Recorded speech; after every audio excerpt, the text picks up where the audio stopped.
So now instead of every time I'm going and checking in my browser, so what I'm going to do is I'm going to fetch all the post over here. Close it. And the same way I'm going to write the try and catch block.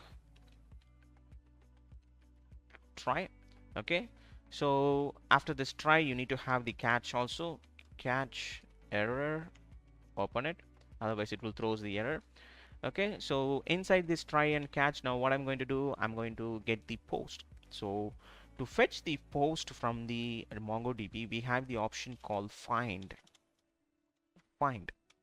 oops find. This is the method which helps you to get all the data. Actually, this find method, we having lots of methods like find one, find many. These are the functions from the MongoDB. If you wish to learn more about them, go ahead and search for MongoDB docs, MongoDB, and the documentation. Click the MongoDB documentation, and you can search for that method, whatever you want. So if I search for find method,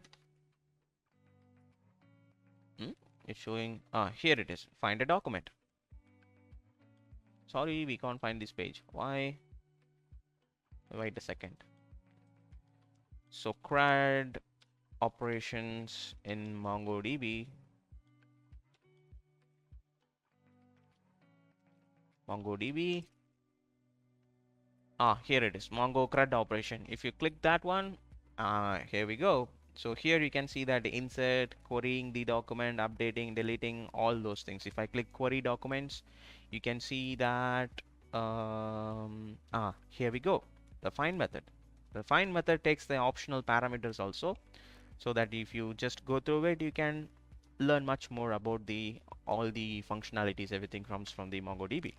Okay, so now let's get back to here. I'm going to use this find object over here. Now inside the try, I'm going to write the const post, which is to get all the post from the MongoDB, and it's need to await post, that from that table, from that schema, we are searching using the schema from the post dot find. If you see here, we have in the lots of option: find by ID, find by ID and delete, find by ID and update. Like that, it's having lots of options in MongoDB to make your work much easier. Okay, so I'm going to use the find, and I'm not going to pass any method. Because of this await, I'm going to change this to asynchronous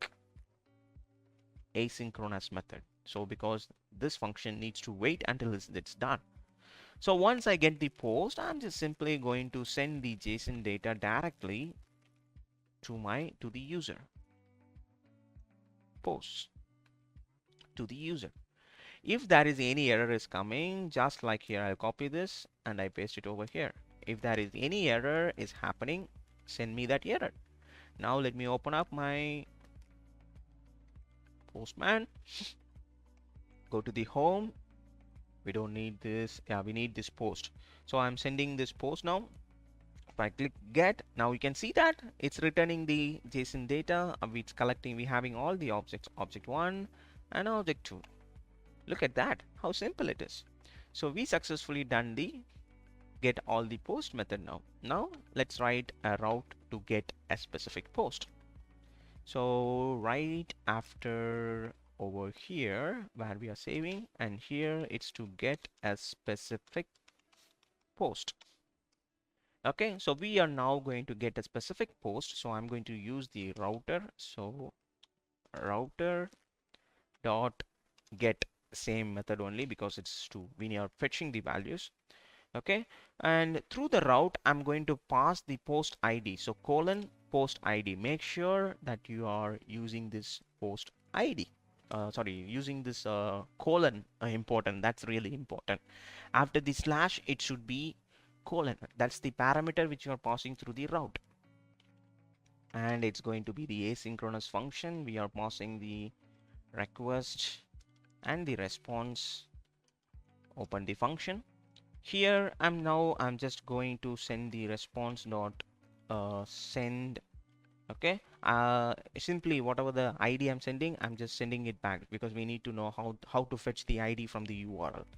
To do that, we're having an option called request, through the request dot params, that means from the parameter, URL parameter, I'm going to fetch the post ID. Okay, now let me check whether it's working fine or not. Let me create a new request, and this is going to get specific post. I will copy it and paste it over here, and now I need an ID. So let me give this ID slash over here. I'll just simply paste it. Now this will be fetched and it will be returned back over here. If I send it, look at that.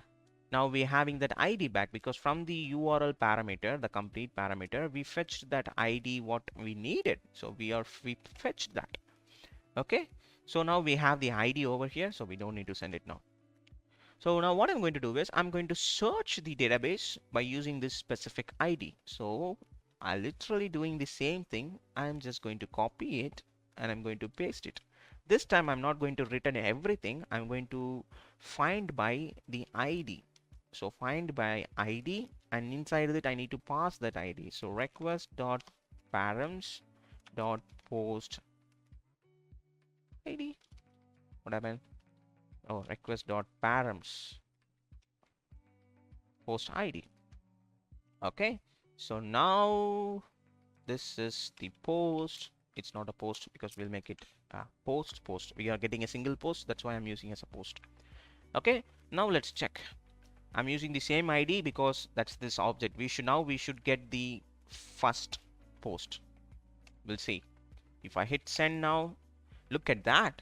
Now it's fetching the data by using the specific ID. So in case if I'm sending something else like this, see, it's showing a reasonable message. What is that message? Cast error. What is the message error?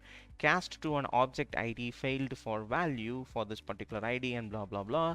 It's returning this particular information, a complete reusable object. So you don't need to create any custom error message for your, if the ID is not there.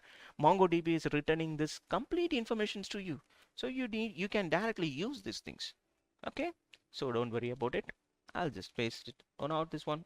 I'll just paste this ID now. Second post. Where is it? Here. Paste it. Hit it. Now we are getting the second post. Look how fast it is. Okay. So we successfully done the get a single post.